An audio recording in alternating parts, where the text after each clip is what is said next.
Okay. So again, Kurt, help me out, chime in wherever I missed something, or if you want to add something, please let me know. So from what I understand, these are the essential questions that came up in planning for these meetings, and basically what's our collective task through our cross-functional planning team over the next 8 weeks. So really putting together, I think the real crux of this work is going to be decision points that we need to make and give to the group. So I know that will be sort of the first thing that we work on. In what ways will our reopening models be similar to and different from a traditional school year? And how might this impact our budget? And then how can we develop a collective plan to activate our cross-functional planning teams around critical areas of focus? And so from what I understand in meeting with the group last week, the main purpose of our group is really going to be looking at all of this work from a communications and family and community engagement lens. And so it doesn't mean that we can't think about other parts of the school division and how it impacts us, but the other groups will sort of be looking at from their areas, really focus on that. And then for us, really looking at it from our lens, the work that we do every day. But when you do your brain dump, if there's things that you think about that you think would impact another team, you know, by all means, feel free to write them down. Or if you feel that there's something from our work that dovetails with some of the other work that's being done, that's another way to look at it. So anything that comes to mind, I think that's helpful, that may come just from some of the conversations you've been having with people and some of the outreach you've been doing. Perhaps there's things that you want to let people know about, but for our purposes, really from that communications and family and community engagement lens. So these are the norms that have been given to us, but I'm happy to hear any others that you feel that we need to add to the mix. But I'll give you, I'm not gonna read them to you, I know you know how to read. So take a few seconds to read through them, and then think about and let me know if there's any others that you feel that we need to add, and I'll make a note of that. Hi, sorry. When I'm on my phone, it's hard for me to see my raise hand tool.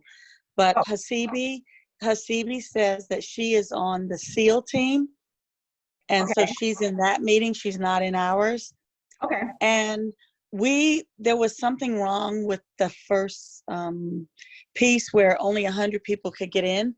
So Right. we all couldn't hear the summary. Is someone going to give a summary of what they said in that meeting? So the meeting is recorded. That 15-minute meeting has been recorded. So we'll share that with you. I mean, Dr. Hutchings was really just giving a welcome and, Okay. and thanking everyone, you know, for participating and talking about, so, you know, the work that we have ahead, really how schools need to be, we're looking at schools differently. Dr. Mazingo talked about us reimagining schools. And so it was So no details. like a little motivational opening. Okay. So No we'll worries. Thanks. Yeah. Mm-hmm. Okay. Okay. John, you have a question?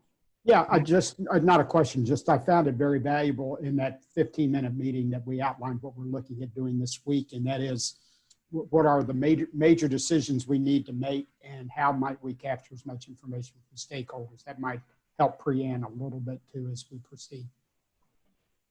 Thank you. All right, so has everybody had a chance to look at the norms? Anybody want to add anything, or we feel like we're good? They look good. Okay, hearing nothing, I will keep moving. Okay, and so for school and community relations, obviously most of us are on it. Helen has joined us at this point. Helen, I mentioned earlier that I'm just coming into this. You and Kurt have been part of the Thought Partners meeting, so I'm going to sort of rely on you where I have holes or things that I'm not sure about, and feel free to chime in and add anything that you feel is necessary as we go through. Okay. Yeah, you'll notice that prior screen, even though it shows 3 names for us, obviously there's more involved now as they expanded the teams to really make sure we were getting the expert lens of different community and different team members. So that's why everybody's on here. Yeah, and I have another document. That was the one I was looking at reading from before, where all the other people that are on this call are mentioned. And so I think we'll probably have to clean that up because some people are missing, and maybe they just decided not to participate or something. So we'll have to talk about that later. You, Kurt, Helen, and I. Yeah, and I know that there were a couple of people who couldn't join today. One is joining actually a little bit later at 10 o'clock. And then the city communication director is not going to be joining us for these sessions, but I am going to keep him like appraised of them, and I'm going to give him sort of a quick summary of them in each like step. So he's walking through and he's not left out of the loop, but he doesn't want to be in all 16 hours of them. Okay, thanks. Yeah, Julia, I was going to ask who are the voices that are missing, the ones who aren't on the call right now, but were tapped for the committee? Like, who do they represent? Yeah, those are the names that I read before. And so let me go back Do to we that. know their affiliations? Or any parents? It doesn't say on here. Hold on a second. I'm trying to find the document where I was looking at. Yeah, so that was what I mentioned before. And again, I don't know these folks. So John Humphreys, Melinda Wilcox, Janet Eisenstadt, and Craig Pfeiffer. Those names are on here, but I don't know if they just decided not to participate or, and then Hasibi, Brianna already told us that she is on a different group. So, but everyone else is here with the exception of the names that I just mentioned before. Yeah, and all were contacted on Friday and all kind of requested and asked and reminded, and some had already had commitments for Monday. You know, but I'm hoping that all will join late, you know, certainly if not this meeting, but at later meetings. And I can run through, do you want me to run through the kind of positions for them, Tanika? Would that help you a little bit? Yeah, I was just curious about their affiliations. Right, okay, so John Humphreys is a staff member who has a background in policy and communications, but prior to becoming an ACPS teacher at the International Academy. So he has a kind of 360 lens for us. Melinda Wilcox is a partner who has a background in communications, has provided a really kind of like a kind of lens for us to test some ideas and also to kind of summarize where we're going and keep an eye for us for many years now. She had children in ACPS for many years too. They just graduated. So she has that, but she's a professional communication professional. And then Craig Pfeiffer is Director of Communications at the city. As I said, is not going to be in those meetings, but he is going to be kept abreast of them. And then Janet Eisenstadt is a communications public relations professional, but she has a child she has two children in ACPS, one in TAG and special ed and one in just specialized instruction.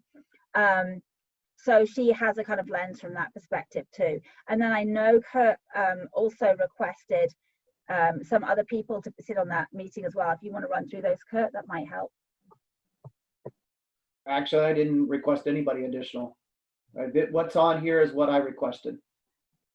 If we find out, I'm more a proponent of not having 10 to 15 people in this group, especially since I feel like we've got some experts on our team that can handle what we need to do. If we find out through some of these meetings that we need another community person expert or a city person, then we can look at that. But for now, the only quote unquote external person is John, although he is, you know, a casual employee for us. So I think we're good. Kurt, can you hear me? Yes. Okay, sorry. This is Shanna. I am wondering if we should have someone from the Parent Resource Center, as Helen mentioned, the parent with the students with special needs. Maybe Dr. Davis or Janet Reese would be a good contributor to this team, or someone from that office. Just a suggestion. Yeah, I don't know if they're on I'll look at the other teams because they could be part of another team too. So I'll check it out. Thanks. All right, well, let's continue moving on. So I want to get through this starter deck. So as a team, what are we building towards? Basically, is addressing the central questions from VDOE.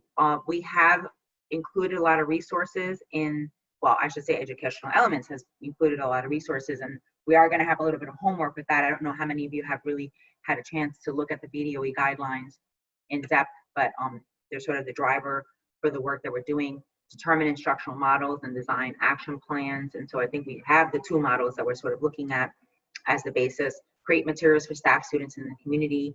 I think that's where we'll spend a lot of our time, and submit our comprehensive reopening report once we have all this information together. Okay, so I think this is pretty self-explanatory. We're critical to making this all happen. I think our job is really going to be about communicating the information, as well as making sure that our families are engaged as much as possible so that we're hearing from them. We are meeting a little bit later to talk about community conversations that we're going to have with families to get more information based on the survey that's going out. So I think that's where I see a lot of our work. And but I think, you know, we'll be learning a lot over the next couple of weeks from the different groups about what they're working on. And so at the end of the day, you know, we have to come up with the best plan, right? I don't think that's a shocker to anybody.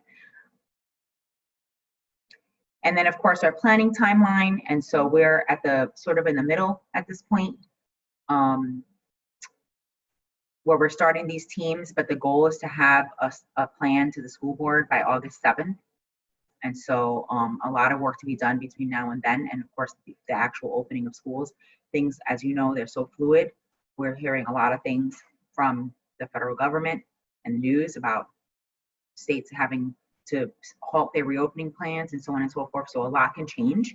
And so I think we're going to have to be really flexible about things that we recommend, and then they may not come to fruition, or that we may do all this work and then we decide that we have to go virtual anyway.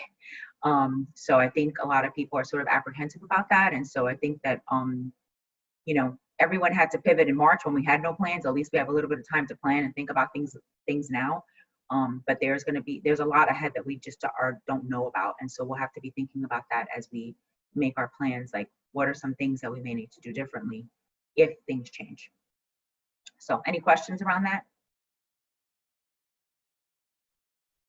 Okay.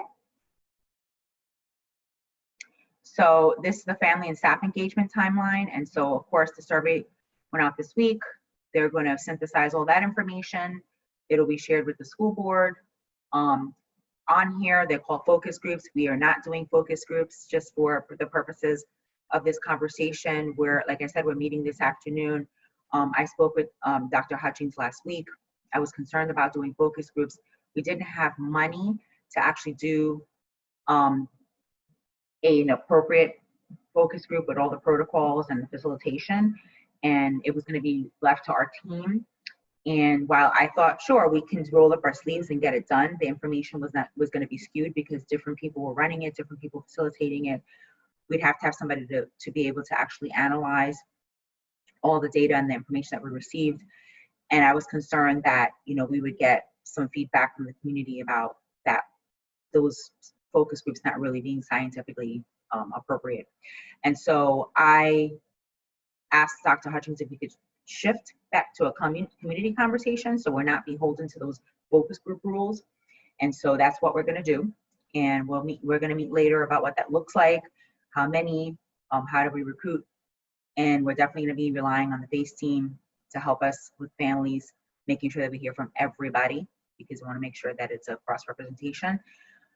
And so we'll definitely share that with you as we sort of probably on Wednesday, when we've had a chance to talk about what's next, because we have this sort of like bubbled up at the end of the week last week before the holiday. And so just wanted to give you a little heads up on that. And then of course, enrollment and returning forms will be the last stage. Now, in thinking about this, and one of the biggest concerns I've had, and this was a big conversation that I had just last week when I was in Arlington, which was people are going to change their minds. And there's going to be a lot of communication that we have to do around that as well, as, you know, that we can't just, you know, oh, great, thanks. I'm so glad that you want to come to school now and you don't want to be virtual anymore. Well, you know, that's going to take some planning and coordination. It's not just like we can just place kids in school. So I think one of the things that I think we'll have to think about and really be helpful with is helping to create those definitive timelines when families have to get back to us.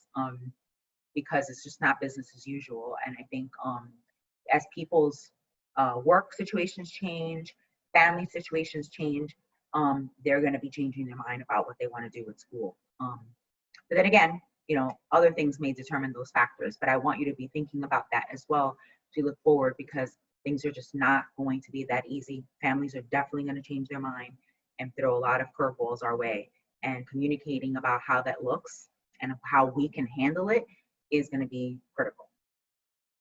So any questions about that? Helen, anything you want to add, or Kurt, since you've been part of these conversations? No, on my end, that sounded good. Good summary. Okay.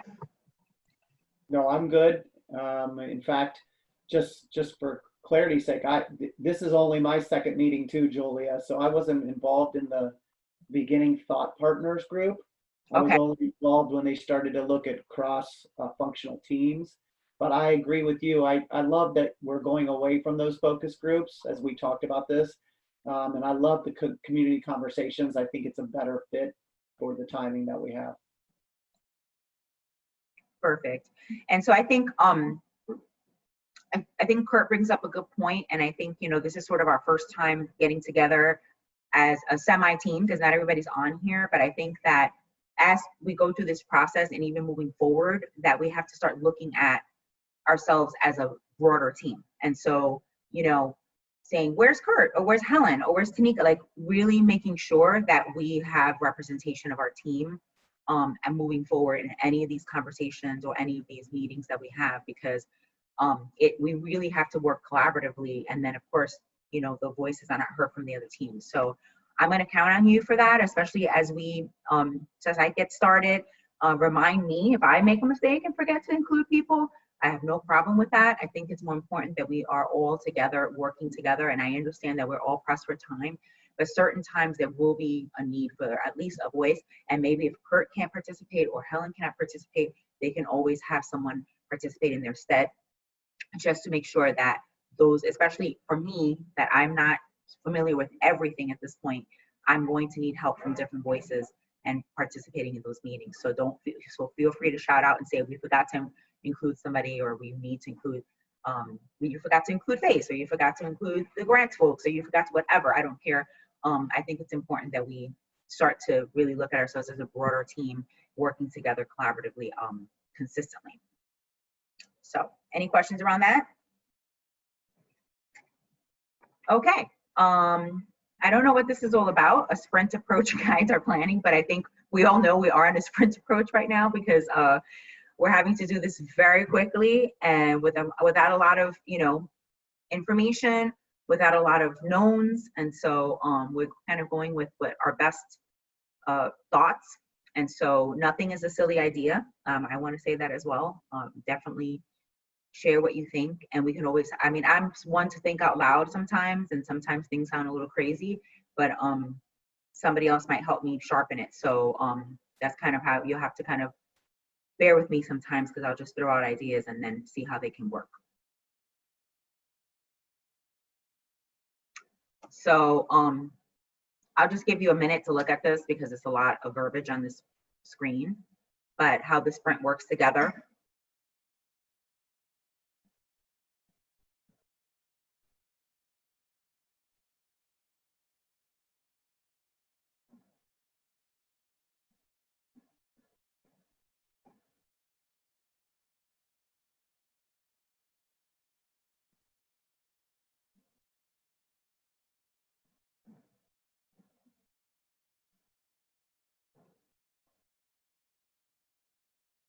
Just give me a little raise of the hand when you guys are finished reading, so I know that I can move on. Can I just ask a quick question to see maybe if I missed something? I don't know if I did. I'll go back and look if I missed an email. But you mentioned something about there are 2 models. That's right. Where did that come from, and what are those models? And is it online? So on June 26th, superintendent gave a framework. We're sort of calling it models framework. We're not calling it a plan just yet, because people will get wet set and think that that's what we're doing. But the 2 models that have actually gone out into the survey is basically either the hybrid or the fully virtual model for school. So those are the two that have been proposed. And Oh, so, okay. yeah, so we're working off of that. And, you know, the hybrid model, of course, that's still really being worked out. You know, it's like 2 days a week, you know, different teams coming on different days, you know, no more than 10 kids in a class, no more than 10 kids on a bus. And so a really stringent model with the guidelines from VDOE. So I think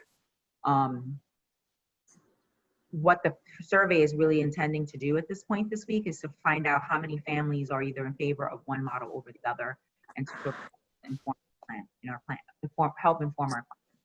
So I don't know, Kurt. Yeah, and I was gonna say, yeah, that's all the information I've seen too, is just a little bit about each model and what that would mean. But you know, I was thinking about these sprints too, and I've talked to our team.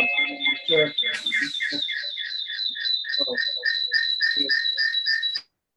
Okay.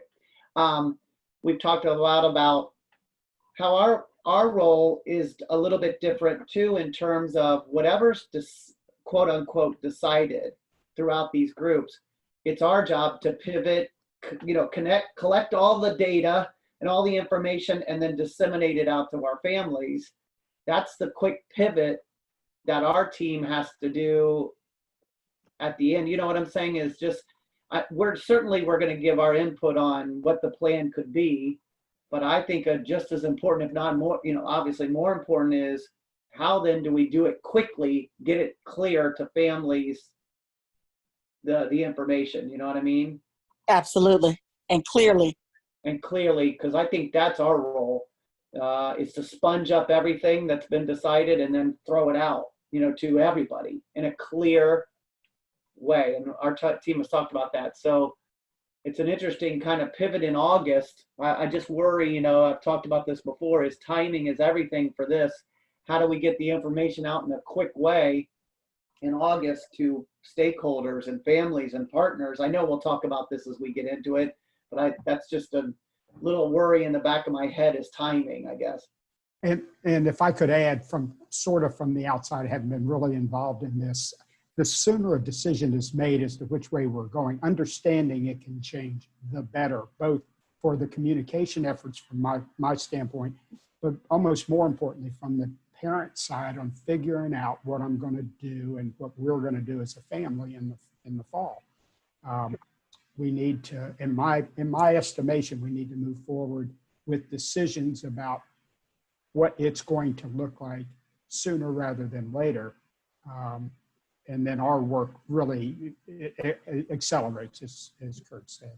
And I think I would John, you also have to add that. potentially. Oh, sorry. Okay, but I would also add that even before we get to that point, that making sure that we're capturing parent voices so that it doesn't feel like the decision has been made outside of them is equally important. So when we're talking about the survey and the community conversations, that we're going to have to be super intentional about that to make sure that parents don't feel like we're just handing them two options or whatever that may look like. And I think there are two things on that. So one, we have to reflect it back to our parents, what we are hearing. I think that closing that feedback loop is going to be really critical here. So we can say, we're hearing that you like and you want X.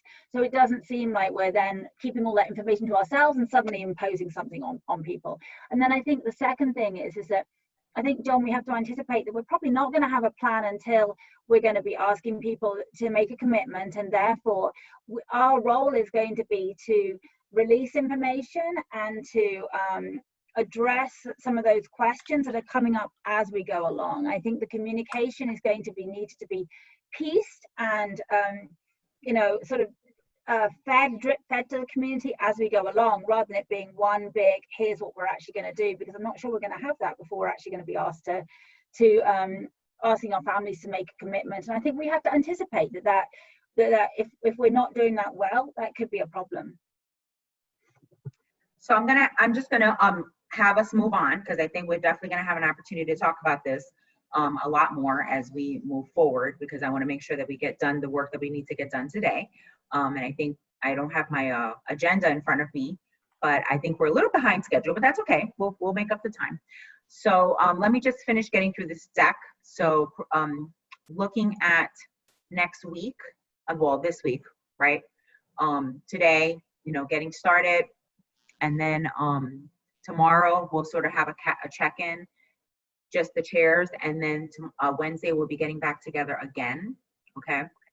And then Thursday we'll do a check-in again. So there's going to be like 4 different meetings this week, but we'll be meeting just Monday and Wednesday, and then we'll be able to sort of get back with you, tell you what some things that were going on. So there's going to be a lot of communication back and forth. So, and don't, feel free outside of this meeting as well, that if there's something that you want to share with me about, something that came up. But I mean, we have the workbook, so you should be adding things to that as things come about. And so this was to your point, Fran, this is Model 1, Model 2, Model 3. We have not proposed Model 1, but we have put there what the traditional model is, so you can look at the benefits of each. But we're really focused on Model 2 and 3 because that's what the guidelines are really allowing for us to even consider at this point to reopen schools. I had the question of why are we even looking at traditional, because we know that that's not going to happen. But I think really this is more of an opportunity for you to see the benefits of each as you're looking at filling out the workbook. And so you can use this sort of as a reference. And then, okay, I don't know, this will help you guys. That was for the SEAL team. Sorry. Okay, I was like, that threw me off. Okay, so I think I'm gonna stop sharing here and get to the workbook. If I'm not mistaken, I think that's the next thing.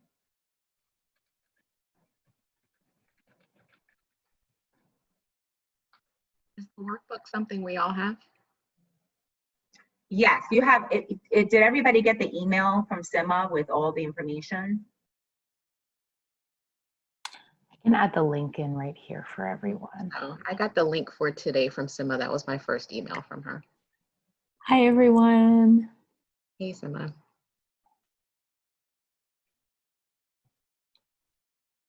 Okay. Did everybody have a chance to look at well, I don't think the. Yeah, as the first meeting. Did everyone get the video, Sema, or just the chairs? Just the chairs. Okay, all right.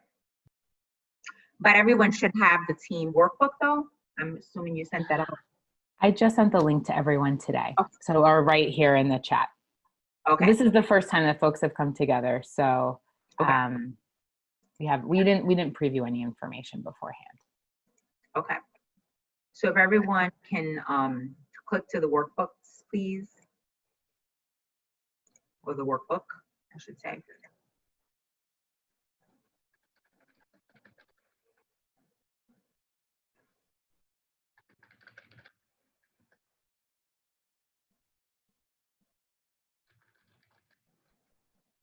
I just realized I didn't ask for a note taker. So I don't know if anyone wants to volunteer to be our official note taker. I think we sort of went through the deck, so we really haven't started taking any notes. But does anybody want to volunteer for that?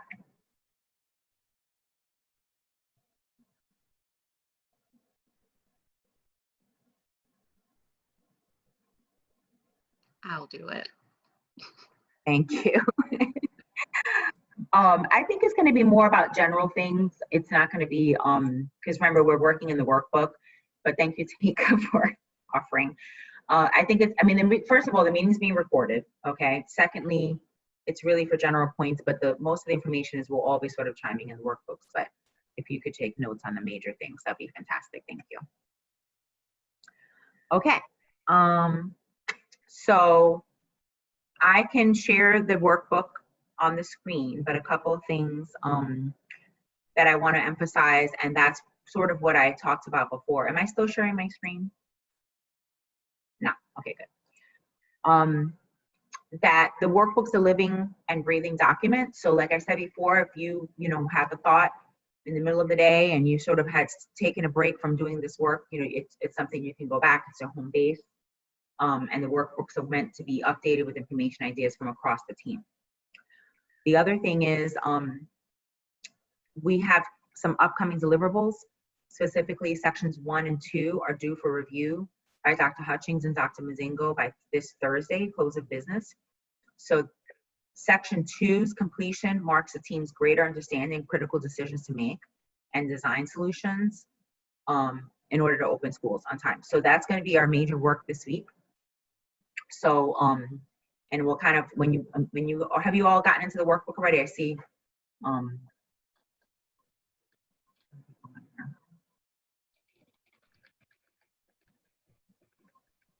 Okay. So actually, I think we are right on time then. Right, Sima? I think you guys are doing great. Okay. I thought I was behind.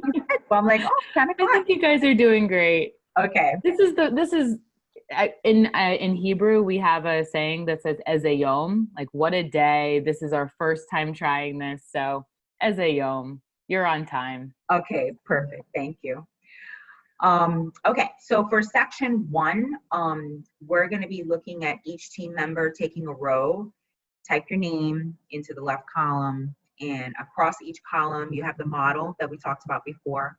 And we're going to sort of do a brain dumping exercise that answers the question. So there's 2 questions, okay?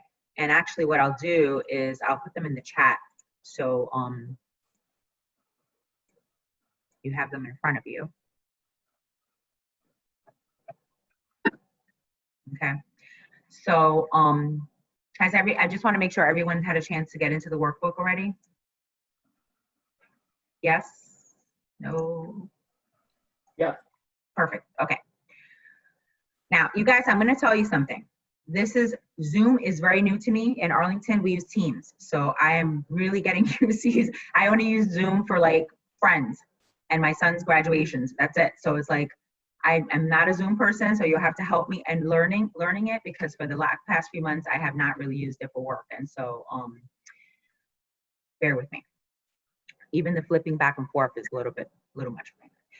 Okay, so I'm going to go back to the workbook. Okay, so we went through our norms.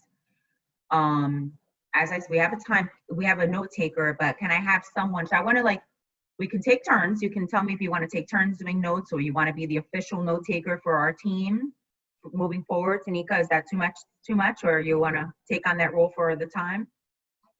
Share this with other members of the team. Okay, so we'll check in every meeting. Can I get an official timekeeper for the whole time? I mean, I don't think we need to, that's not too much to ask, right? Who's the real, I'm pretty good on time, as they okay, know. right, yes, you are. So if you could be our official timekeeper for our team, that would be fantastic. The communications lead in terms of internal team communications, I'll continue to do that. And then we also have been asked to have a research guru, an updates team with latest and greatest in research. So who on the team is constantly reading and finding information and articles? Anybody that fits that role on our team? Krishna? All right. So Krishna is our official research guru. So for every meeting, we'll just check in on note taking and see who wants to do that. But, you know, Kurt, I need you to definitely help me with time. I think we have the whole hour though to work on the workbook. So, but you may need to sort of check in and say, you know, we're running behind. So, and all of this is in the document that you can see. So I'm on page, very first page.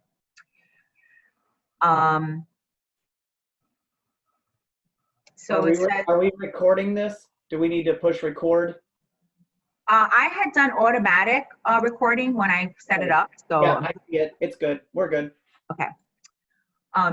So if everyone can join me on page, I think it's like, I don't see page numbers on here. Page 3. Where it says take 5 minutes to add your team's reflections and answers below.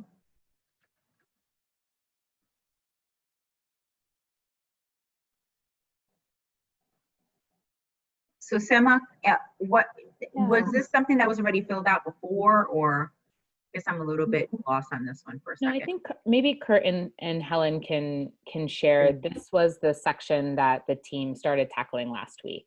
I can tell you that Krishna, Helen, and I were on a meeting, an initial meeting, and so we started to throw some things into this area along with the following page. You'll see a couple things, but Okay.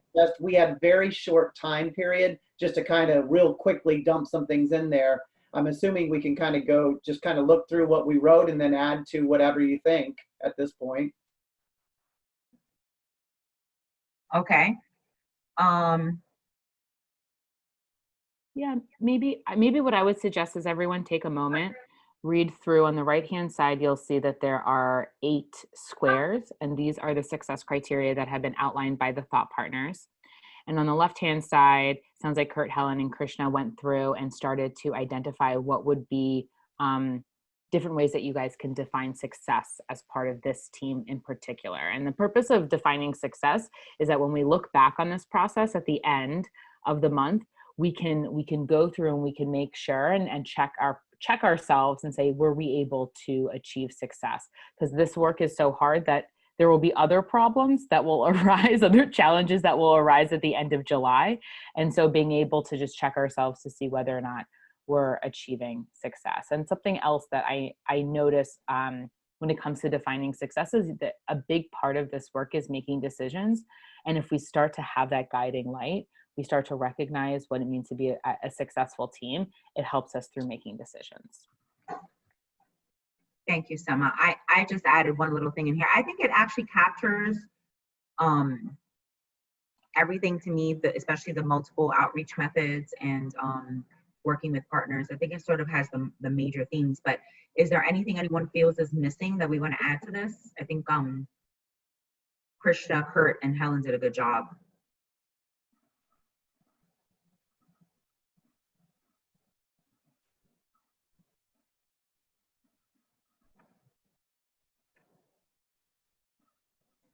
Yeah, it certainly captures some of the messaging and some of the discussions that our team has had over the last couple months about importance moving forward.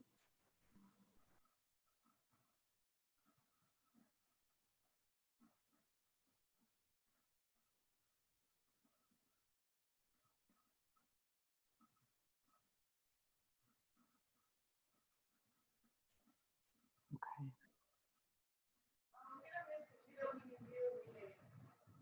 What do you need me to do? Okay, guys, sorry. I just realized that my computer wasn't charging, so I was trying to fix that. I was like, well, it's halfway through. I'm like, wow, you will lose me. Okay, so let's get back to the workbook. I think does everyone feel good about what's written? Again, it's a living document. If we feel like we forgot something or that we think about something later, we can certainly add to it. Okay, so let's start getting together with the major tasks. 7, 8 a.m. here. Child. Shanna, you're not muted. I muted her. Okay. Okay, so does everybody understand what they need to do in the next section?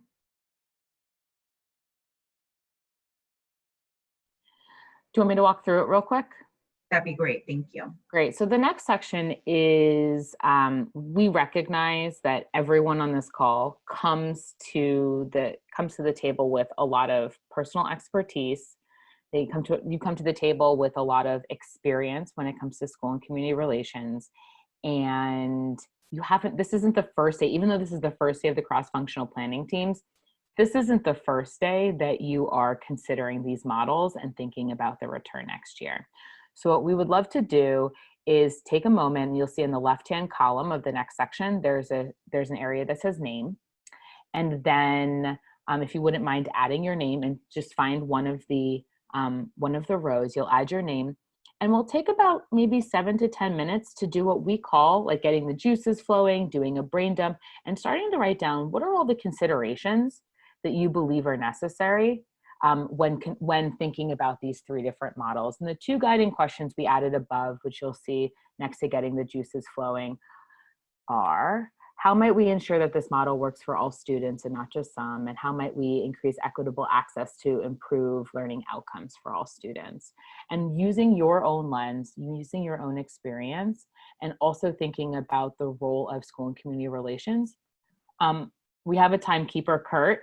And so this is really intended to be, and we can maybe do this for like 5 to 7 minutes. This is intended to be a moment where we're just getting out all of our thoughts, and then we'll start to look for themes across different cross-functional team members. Was that helpful? Any questions before we get started? Okay, dump away. I'm just gonna go on mute.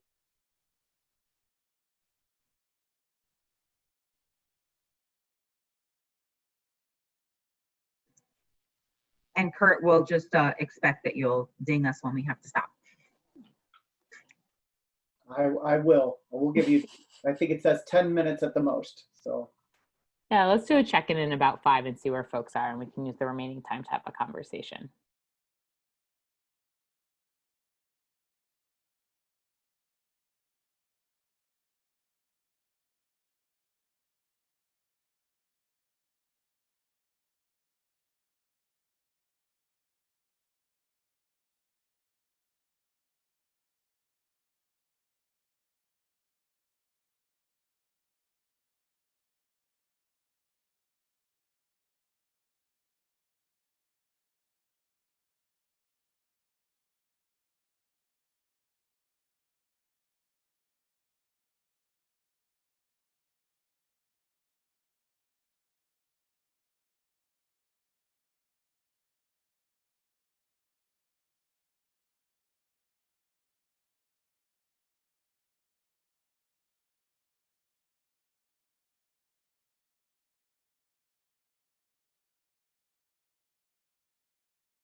I just want to welcome Dr. Hutchings. He's joined us.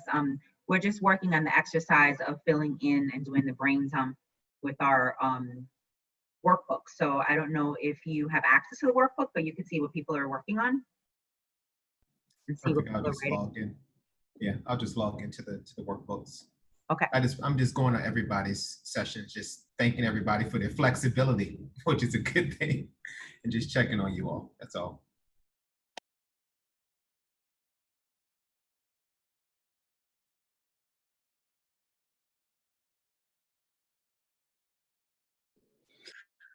Julia, can you let me in from my computer, please?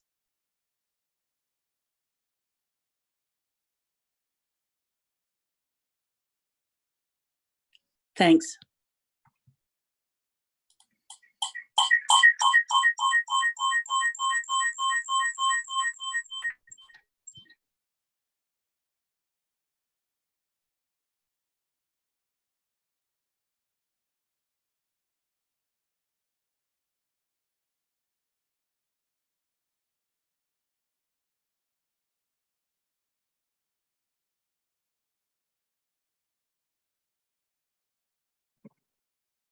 And everyone, I would just like to welcome Melinda Wilcox, who has joined us.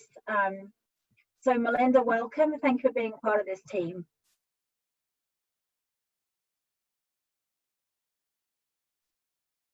And Melinda, I will put in the chat, you'll see the access to the workbook. It's just been added to the chat. So if you click in there, we are currently working in section 1 under getting our juices flowing. So you're here at the right time to get your juices flowing.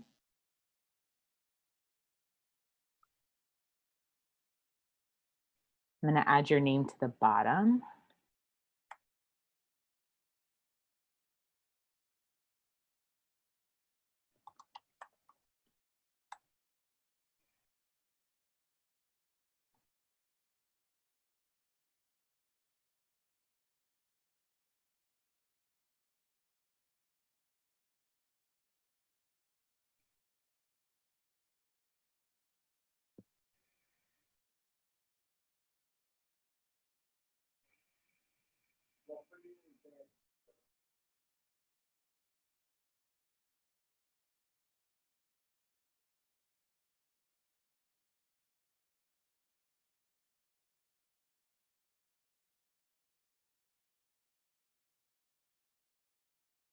All right, just one more minute.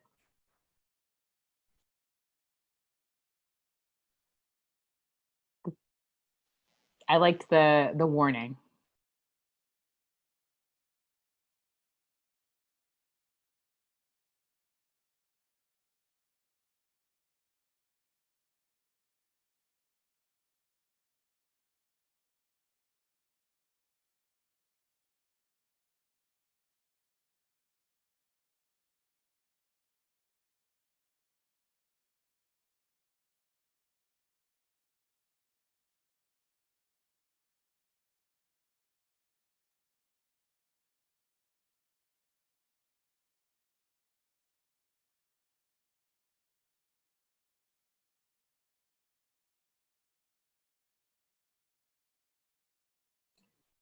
Okay, finish up your last thought and then back to Julia.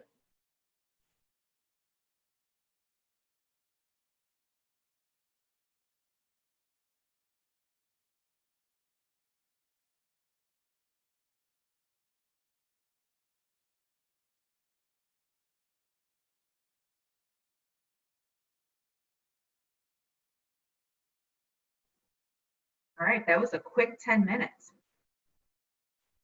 Well, according to Sima, she only gave us 5. So Oh, that's, I- okay. Well, let's see. If folks are still writing, we can still write for longer. Sometimes people are quick. I don't know. Do folks, can you, for folks that I can see your faces, you want to hold up a finger for 1 through 5 if you need more time, how many minutes you need? Or 0 if you're ready to move forward.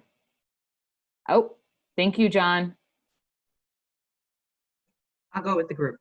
I Okay. added a couple of thoughts already. Okay. Okay, so some of your suggestion is that we have some conversation around some of the things that we added. Yeah, I'd love to hear, from folks specifically around Model 2 and Model 3, when we think about communication. What are some of the major themes that are starting to arise for each of those? I see as I'm looking through clarity, direct to family conversation, like communication. So I'm seeing some themes, and I think I can actually start capturing, we have Tanika is our note taker. If Tanika wants to start capturing some of these themes below, we can have that conversation. And then what I'd love to also have people start, after you share the trend or the theme, what is the decision that this group will need to make in order to address that topic? So, and I can help you through that conversation. I can help you, through that as we're moving along. There's definitely, you can see a consistent theme of, like you said, clarity of information, chunking it into, if it gets too large, people get lost in the messaging. So there are some specific intentional chunks of information, I think, that are good for many of our families to understand and be able to digest. There's also for me, there was a clear kind of consistent message of being as proactive as possible, not reactive. Now, we know that will happen sometimes, but having information and being able to then go through the channels of translation and all those, so that we make sure that it's not after the fact and then families are scrambling to figure things out. That's going to be important too, I think, in any model. So I saw some of those things just to. If I can add, I think an important point that we haven't mentioned, I try to hit on as it relates to partners and the importance of our partners, especially those who are child care providers. Many of our families are essential workers. They will be working. They have young children at home. If we're doing partial day or totally virtual, we are going to need to be very proactive in working with partners if our children are learning while they're at the rec, for example, if there is rec, or how are we making sure that children who are in someone else's care are being engaged. I just think that component of thinking about the role that our partners play, if they will be open, is essential as we think about this, because what are our parents doing when they have these young children and they have to work?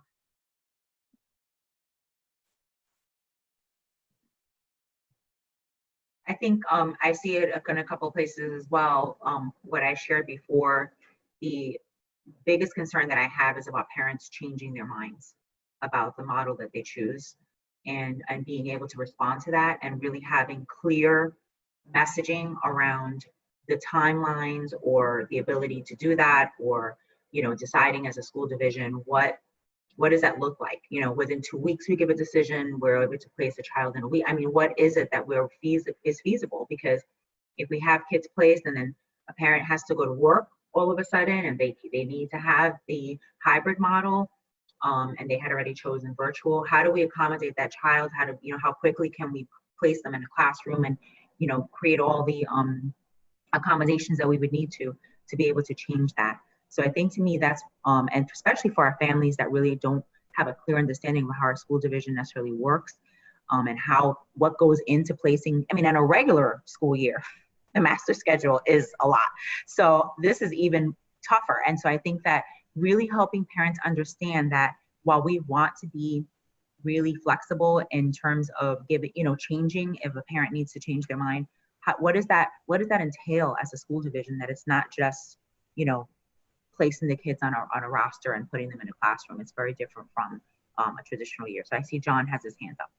Yeah, just a question, and again, I'm relatively new to these discussions, but the choice of which plan parents would like to go with can be, like you say, can be somewhat confusing, and minds are going to change, and scheduling is going to be much more difficult. Was there, and this is not not our committees as much as the broader committee's discussion of, were there specific categories of kids that were viewed as being ones that should be open to receiving in-person instruction, such as EL students, special needs students, K2, whatever they may be? To me, that makes a little bit more of a distinction that provides a little less flexibility. And I am advocating a little less flexibility, because the closer we get to the beginning of the year, the harder it is going to be to honor everyone's choice and so forth. So that's not our decision. Our decision, I mean, our committee is communicating whatever that is, but I think the broader discussion, if it has not already, needs to be around who would be eligible for the in-person educational option versus the virtual option. Is it everyone? And if it's everyone, it's a much larger dynamic to manage in my mind. And if I'm not mistaken, I believe that it is open to everyone. I'm still learning about our plan, but it is open to everyone. And that the day that we have that's free, right? Who can correct me? That is when students that need more supports will be given, the teacher is given that day to provide more of those one-on-one supports. Am I communicating that correctly? Yes? Well, they haven't decided completely yet on that one, but that is a potential day that might be open for staff to work with students, or it might be a day that staff are building professional learning and doing lesson planning. Krishna, you have your hand up? Oh, yeah. So one of the questions that many of the families, keep asking is, if I have a high schooler, I can leave the high schooler with the little one, but if the little one goes to school after the high schooler, how am I going to be doing this? There's a lot of confusion in the community, especially for those who are EL, because, they just go to the neighbor, or the neighbor might say something, or they hear something about Maryland and they think it's Alexandria. So it is super important that we actually know the community, which we do, but also how we get a message this information in a way that it is transparent, but it's actually targeting the different communities, their needs, and also their level of education about the system. That's going to be super important as well. I know in the Orlando area, many of the parents are very, very confused about even summer school. They thought it was actually in school. So we actually have to work with them like, no, no, no, it is virtual. So starting from that part, when we come to talk about transportation and all those things, it's just like everybody in the entire system needs to have the same information. So we are not giving different messages. Well, I think that goes back, and then we should probably move on as the timekeeper. I'll tell you, we should move on. I think that goes back to what we're seeing throughout everybody's response. Clear communication, not just for one group, but for all groups. So all families, everybody. So. And if I could just step in there just quickly before we move on and say, honestly, I think collaboration is going to be critical in this. And if we plan together and we have a plan that is executed so we know exactly who's doing what pieces at what time, I think we'll be stepping through a process that hopefully will be smooth and efficient rather than sort of second guessing each other. So before we move on, I see that Priyan has her hand raised as well. Did you want to add something, Priyan? I was sort of agreeing with John about, now I forget my train of thought, but anyway, I think the need to make sure we get every parent is doing. What's going on in my mind is probably after this is done and we know what's happening, is to perhaps have some sort of Zoom or some sort of communication that sort of walks through it and explains it in different languages. So that a parent can maybe look at a Zoom or look at a video or join a community meeting that is specifically in their language to ask questions and get things clarified. Because what often happens is we send this stuff through the email, through going through the website, but there's not a chance for them to engage within their language to figure things out. That's why they're lost.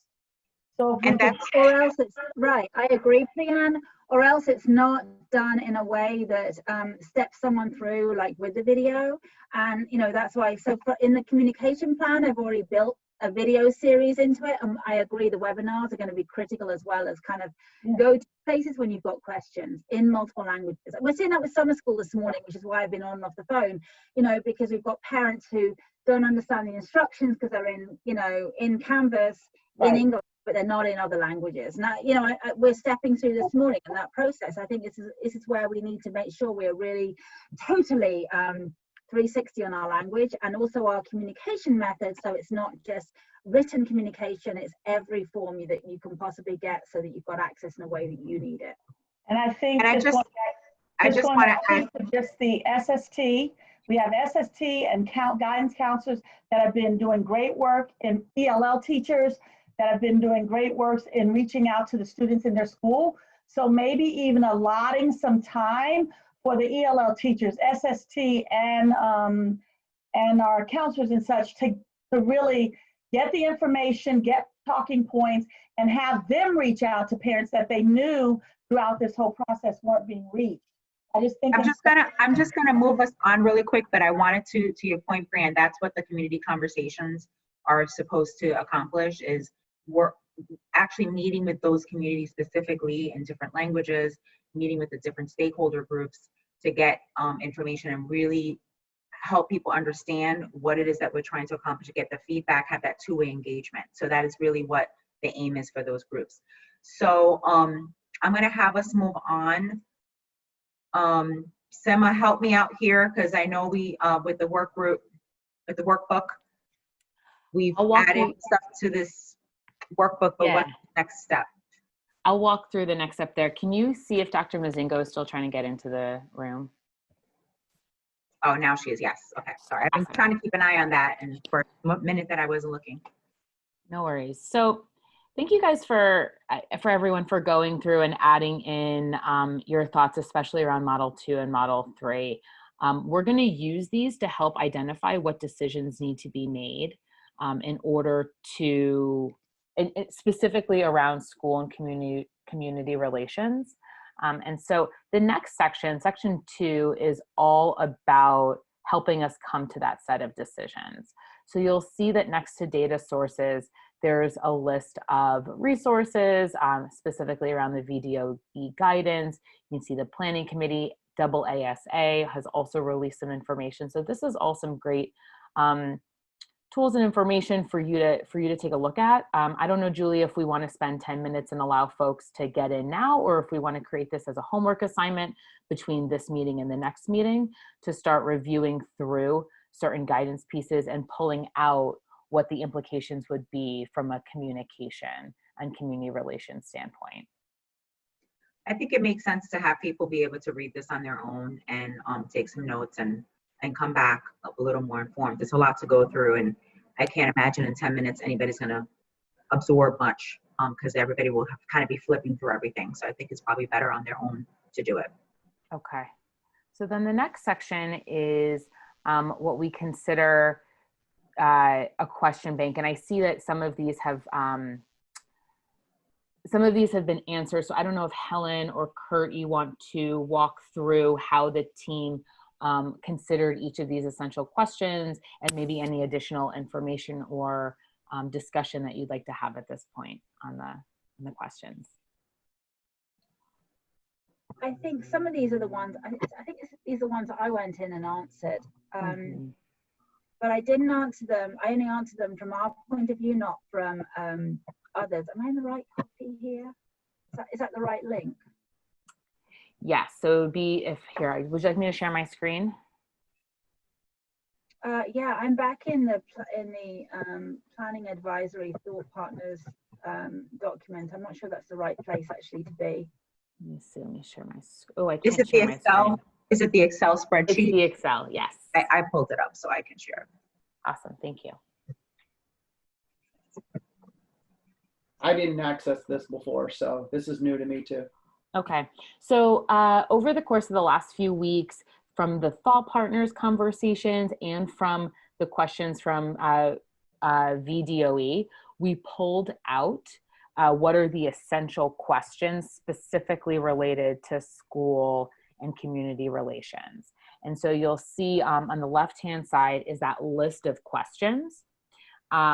Then column D is like just ensuring that it is aligned to this group. So if you're reading through and you think it might actually be aligned to a different group, you can either say yes, or you can actually name the core area, which would be the other subgroup of the cross-functional planning team here.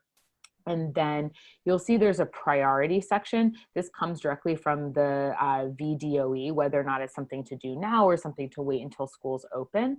So each, I think most of your questions are actually due first. Oh, but you'll see that if you keep scrolling down in that column, you'll see, Julia, there's a set of questions that are prior to opening and some that are once you're opening and operating. And then what we would love to know, and this is kind of part of the conversation today, is this a question that the team feels prepared to answer now? And if so, or even if not, who would be the team that would be responsible for answering a question like this? And so it sounds like, Helen, you went through and started answering yes to these, as these are things that the team feels comfortable in answering now. Maybe we would want to confirm that across the whole group as part of this conversation. I didn't realize this was for a group answer. I went in and answered because I thought that's part of the work that we're meant to do ahead of this meeting. But, you know, please, those are not like categorical yes or no's. If you have a comment or an answer, please feel free to adjust or change or, you know, throw up some questions as you have them.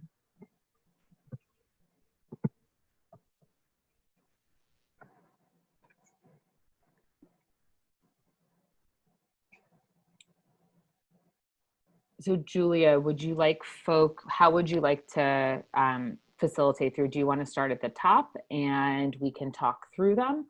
Or do you want each person to look through the questions individually?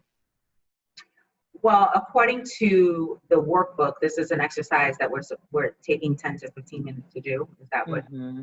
Okay. 10 to 30 minutes. This can turn into a main part of the conversation today. Okay. So, I mean, I think definitely, thanks to Helen for answering a lot of the questions, but if there's any thoughts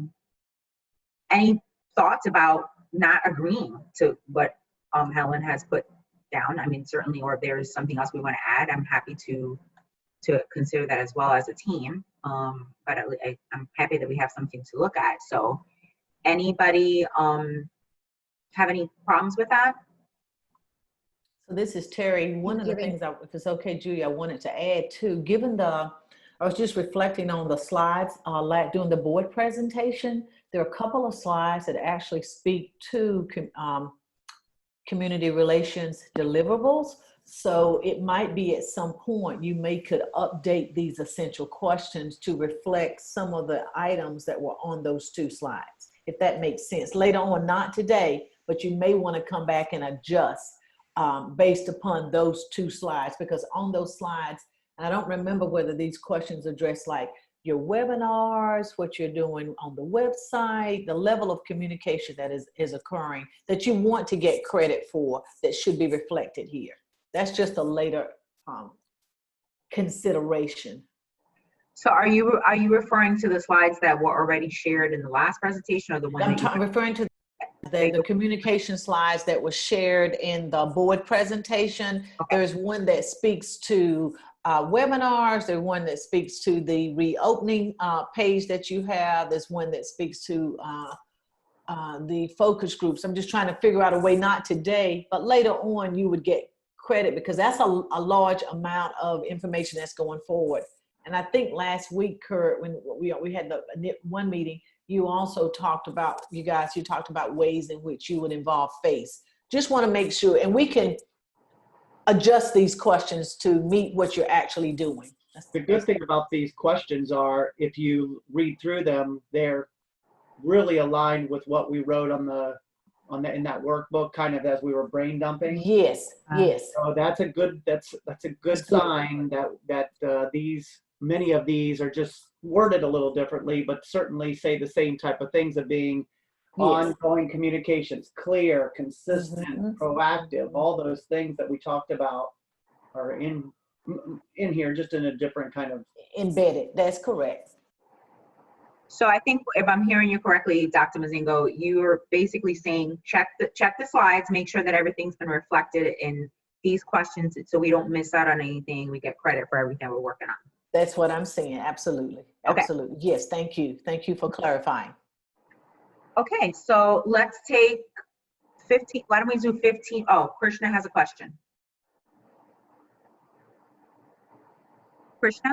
I do have a question. When I look at some of these questions, we sort of talking about parents, student, faculty, and we know that information for families have to be simpler than when we send it out to stakeholders. So I just want to make sure that if we are going to do that, because that will be a piece that we can actually support as we go with families. And I just want to make sure there's a distinction, or how I guess I'm trying to just look at the big picture, right? So families, we have 16,000 kids. How do we go about, making sure that information, when it goes out, like when you look at the frequently asked questions, we can't send that in Spanish or in Amharic because it is written at this level, so they won't understand it, right? So that's what I don't know. That's good. And that's kind of number 6. How will you provide all communications in various formats? That might capture some of what,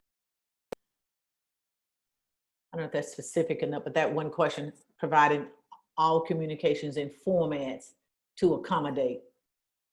Yeah, I think we need to look at these, these are general statements that are certainly able to melt over all specifics. Yes.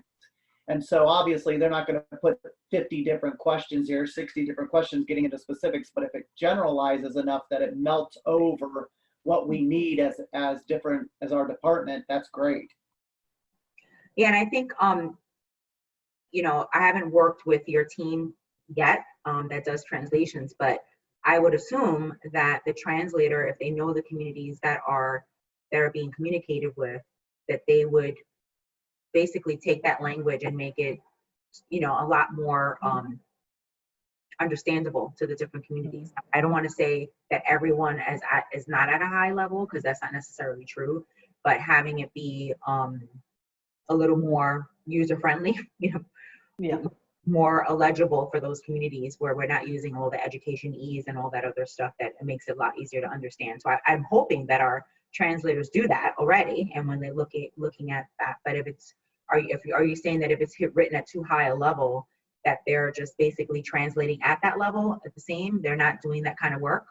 But we only have one full-time translator, and we then contract out vendors.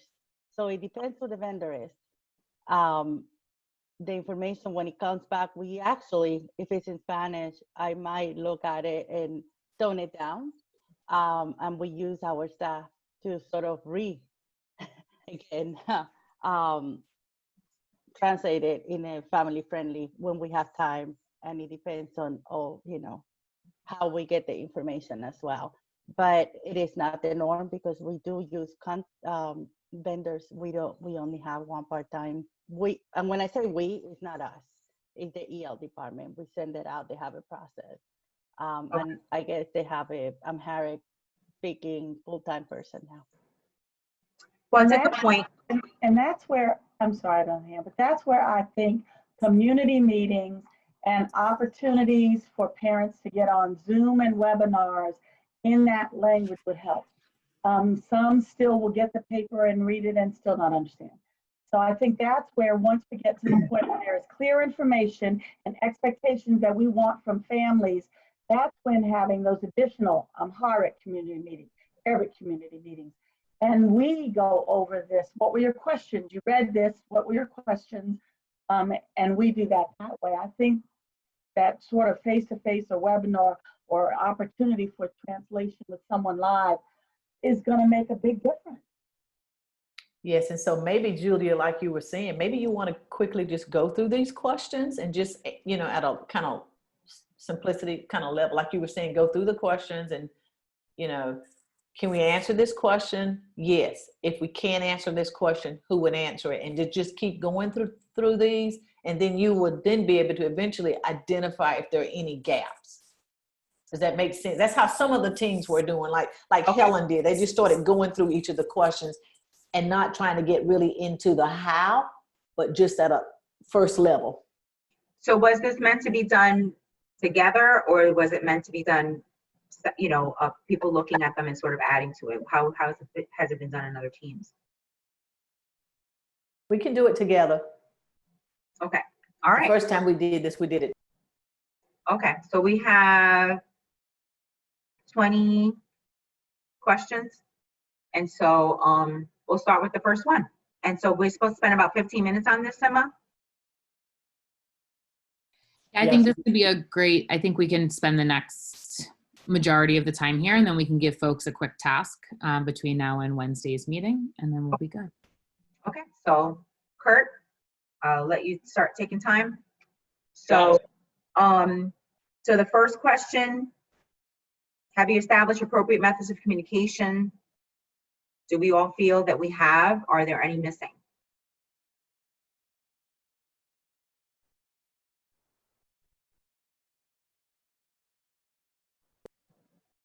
Well, we found out that we need multimedia, different types of outreach also, including videos.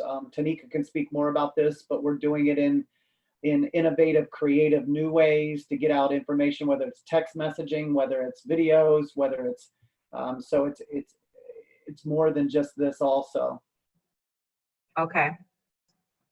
With Kurt, so I would add the informational and instructional videos, the text messaging, to help fill that out. Okay. Good. Text messaging and videos. And then we also are doing the community conversations. So. Correct. And I would put in a line core area. I wouldn't be specific. I'd say outreach.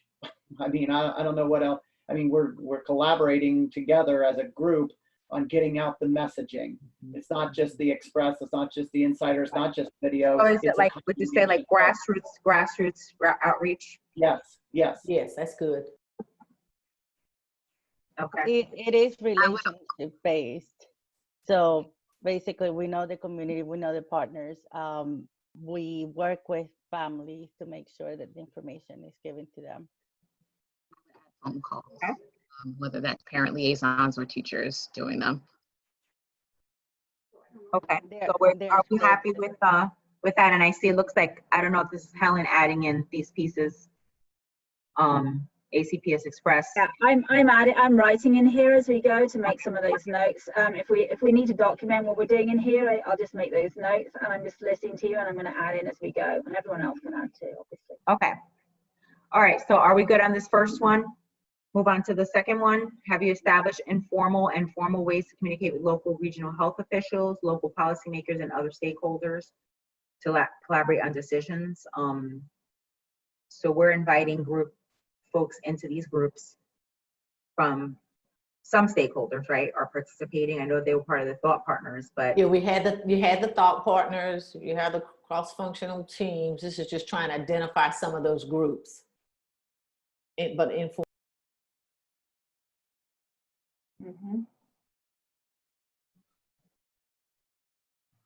I guess the question is, do we really have an answer to this? Because have we really established how we're going to communicate with them? I don't think we have as yet.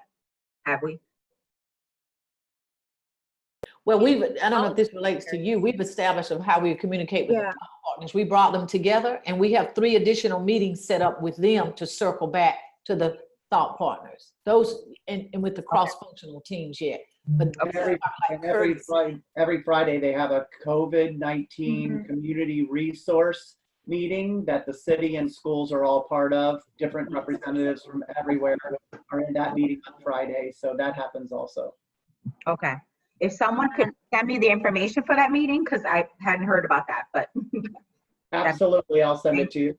Okay. And there's a city communicators meeting that happens regularly. They've actually pulled back on those now, but those happen too. And I know that Julie Crawford has been on the health department meetings that have been taking place every day. So I feel like we have established lines for making sure that we are totally connected with it. I'm just going to document some of those here. Okay, perfect. Yes. And the superintendent, the Northern Virginia Collaborative here. I think you're right, Helen. Thanks. In the weekly superintendent meetings, yeah. We just probably need, like you said, just to list those so that you are aware, and particularly if there's some more outreach in those areas. Okay. So we're good with this one. What about the next one? Have you identified what information will be disseminated and the frequency of dissemination? Example, how will new policies be communicated? How will information regarding changes of protocols? There's a positive case within the school. I think those are things that have already been happening, if I'm not mistaken, correct? Right? Yes. Sorry, I feel like everyone knows all this information and I don't. So you have to forgive me for asking these silly questions, but I would assume that if there are positive cases, you guys have already been communicating that, and I know that some of the policy changes have been on the board agenda and things like that. So I know that those things are taking place just from my, from my standpoint. But if I'm not correct, let me know. Yeah, well, I do think you're correct. But I do think there's some policy changes that we've not addressed yet because they relate to whatever model is chosen eventually, right? Like the grading policy might change, the attendance policies might change given the distance learning model. So I think there's still some policy implications later for sure. Yep. And some of the staff policies as well, all the G yes, policies. staff policies, given what we have on the survey results, that is correct. And I think there's actually a decision point here around when policies change, which we can document when policies change, or if there's a positive case within a school community, what is the chain of communication? I don't think that has been set really clearly yet. So that would be a decision point we would want to make. That's good. I actually think that when we do have a positive case, that has been set clearly, because we had an issue with a positive case, Kurt, you'll remember, where I don't think it was. I mean, it was sort of not communicated from our team, yours and mine, Kurt, and therefore I think it was something that made us kind of check how we were communicating something like that and actually put some processes in place. So I feel like we do have processes in place. I don't feel like they're particularly well communicated or shared. They're not publicly posted anywhere. I think that might be an issue of like how we're communicating. We haven't put out those protocols, and I think that might be something we can potentially consider. But what I'm just, I agree, because I think one of the things that you struggled with too is that people want to know people's names and confidentiality. like what is it that we can and cannot share, kind of thing. Right. very good. HIPAA. Around the idea of policies and information and any types of changes that are made with protocols in terms of the way that we've been communicating, that we do. There are multiple ways that are in place right now, but what we've noticed is that for some families that it's still not accessible, whether it's written or if it was from the superintendent's video messages, that they really need and prefer focused messages around that, whether it's the short 2-minute videos or what have you, that's explaining something very clearly and in an accessible way for them. So I would want to add that more for things, especially around policy changes and the information around protocols if those come up. I would like to, I'd like to add to that. That was similar to my comment, Tanika, but I wanted, in regards to the frequency in that first question, have we identified what information will be disseminated and the frequency? I have brought up within our team the idea similar to what the city of Alexandria is doing with the opt-in text. If we could really push that, and then daily is how often I'm receiving them from the city, where there is just really small chunks of information that is important, that is going to families via text. That seems to be a lot more easier to digest and broader reach. Everybody, a time check. We have 8 minutes. 8 minutes. And we have lots of questions. So I think I was going to add something, but I can talk about that later. Let's move on to the others.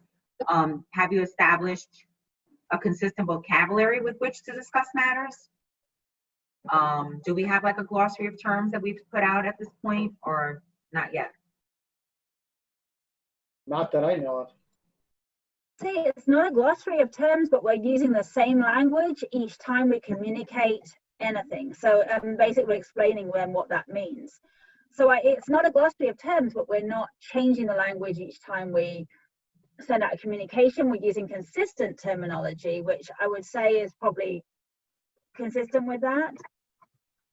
I wonder, as there's going to be more and more folks communicating on behalf of ACPS, especially principals and folks coming out of the thought partners, whether it makes sense to put together a glossary or key terms list to help guide, especially also with the board. I think that is something that would really help to guide board conversations as well. I think also to Krishna's point earlier. Go ahead. I'm sorry. I was just going to say, into Krishna's point earlier, is that we tend to use these very complicated terms, and I think having people understand what they actually mean. Even the point I was going to make before about the policies, that we all understand what those policy changes mean, but people don't really understand the implications many times about what those policy changes actually mean. And so I think it would be really good for us to have a glossary of terms for people, especially in those communities that have a hard time understanding what we're talking about. I think that's a good idea, because we started out with scenarios. Now we say models. Sometimes we say rolling closures. And I think the need for consistent vocabulary would be helpful. Agreed. Okay, I don't know how, Kurt, I don't know. What do you think? I don't know if we're going to get through all these, but I don't think we're going to get through them all, but I wonder if this is just another area that people, over the next 2 days or we can talk about it more on Wednesday, but maybe they can take another look at it before that time. I know there's a couple areas that we're asking them to kind of just look through. Agreed. Yeah, because we have 5 minutes left, and I know that Sima, you said you wanted to talk about sort of the task at hand.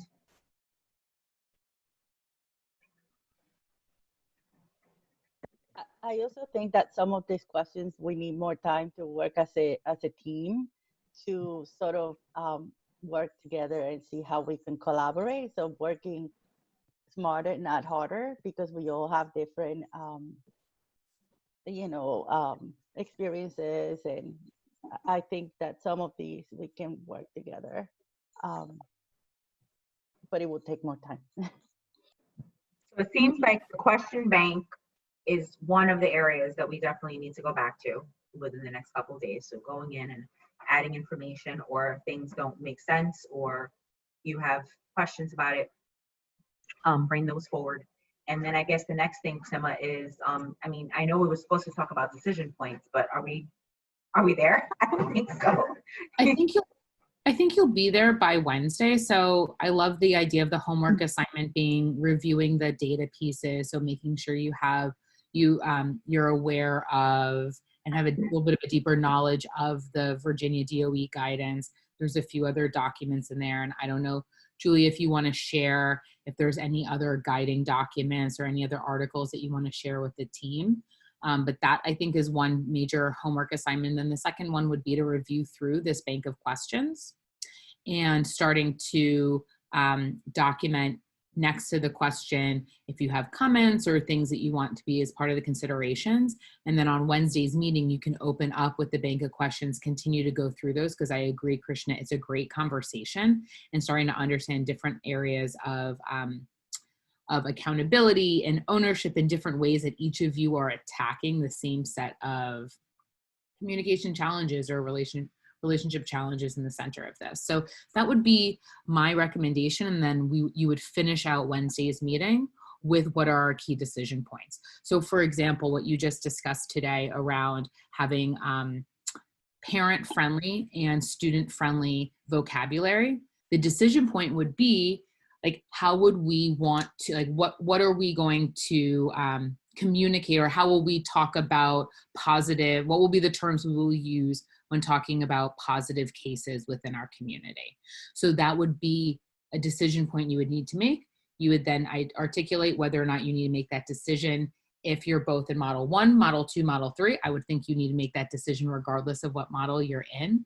And then after you come up with all the different decision points, one of them might be, how might we, Julia, you've been discussing a lot about students being able, or parents being able to make the decision to change models for their student. So that might be a decision point you'd want to put in there. So after you capture all the different decision points on Wednesday, then we'll be able to stage them out over the next few weeks and discuss how to make decisions. Okay, thanks, Sima, for the overview. And I think I'll reiterate what I said in the beginning of the conversation, is that constantly looking through the lens of communications and family engagement, what are the things when we make those decisions, right? And looking at the essential questions and making those decisions, really, what is it that we want people to know, right? Because we're communicators and we are engaging families. So with everything that we're putting together with this reopening plan, what are the most important things that people need to know? And then how are we going to let them know about it? I mean, that's really the two things that we're trying to accomplish here. And so it's such a simple way to put it, but that's exactly what it is we want to do. What do they need to know, and how do we want to communicate it? And also outreach to those families. So I think when we get together on Wednesday, that's what will sort of be our, I would say, sort of our using that very simple questions to make those decisions will be critical. So thank you all today for your thinking and for putting up with me, the new Zoom person. And thanks Kurt and Helen for being part of the team from the beginning, and Dr. Mazengo for all the work that you've done to kind of get us to this point. Of course, Sima and Natalie getting us prepared so that we can, we didn't fumble today. So I look forward to seeing all of you guys on Wednesday. Nice job. And there was supposed to be a checkout, but I guess we don't have time for that. So if this was day one, you're doing great. Yes, you're doing great. Because you guys Zoom. Day 2 was Zoom. Nice job. Nice, really, very nice. Thank you. Well, enjoy the rest of your day, everyone. I'll see a couple of you later. Okay. Bye, everybody. Have a great day. Happy Beyond 4th. Bye. Yeah. Bye. Bye.